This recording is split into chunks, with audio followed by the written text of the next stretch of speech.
দেখাই আমার যত প্রজেক্টই দেখাই ততই কম হয়ে যায়। আমি এই মুহূর্তে ডাকবাংলো অঞ্চলে আছি এবং পুরো বাড়িটি শুরু থেকে শেষ সম্পূর্ণ পুরো বাড়িটি আমরা কিন্তু ধীরে ধীরে কি কাজ করছি। চলুন ভেতর দিকে চলুন নিয়ে যাই, দেখলেই বুঝতে পারবেন ভেতর দিকে আউটপুট লুকসটা কিন্তু অসাধারণ।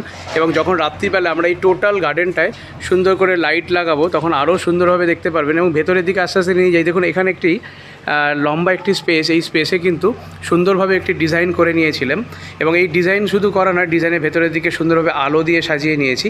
এবং ধীরে ধীরে পুরো বাড়িটি, এই যে ডাইনিং অ্যান্ড লিভিং স্কেচ, এখানে দেখছেন এই ওয়ালগুলো আগামী দিন আমরা সুন্দরভাবে আমাদের 3D ডিজাইন যারা আছেন তারা সুন্দরভাবে এই পুরো বাড়িটিকে আমরা ওয়াল প্যানেলিংয়ের মাধ্যমে সাজিয়ে তুলব। শুধু ওয়াল প্যানেলিং নয়, আপনার এখানে ধরুন রান্নাঘরে আসি, রান্নাঘরে কোথায় ফ্রিজ থাকবে, কোথায় মাইক্রোওভেন থাকবে, কোথায় অ্যাকোয়াগার্ড থাকবে, কোথায় চিমনি থাকবে, কোথায় এসি থাকবে, সমস্ত ঘরের যত ইলেকট্রিক্যাল পাওয়ার পয়েন্ট সব আমাদের স্পেস হোমের তত্ত্বাবধানে আমরা কিন্তু সাজিয়ে তুলছি। ইতিমধ্যে ফল সিলিংয়ের কাজ শেষ হয়ে গেছে। পবন আমাদের প্রত্যেকটি প্রজেক্টই দেখেন, আগেও দেখিয়ে নিয়েছি। এবং এই একটি বড় রুম, এই বড় রুমে কোথায় আমরা কীভাবে ডিজাইন করব সেই অনুযায়ী প্রত্যেকটি ইলেকট্রিকের যে সাইড টেবিলের পয়েন্ট, ড্রেসিং ইউনিটের পয়েন্ট, সব পয়েন্টগুলো আমরা কেটে নিয়েছি। আমি বারবার বলি কাস্টমারদেরকে, আপনারা আন্ডার কনস্ট্রাকশন অবস্থায় আমাদের সঙ্গে যোগাযোগ করুন, করলে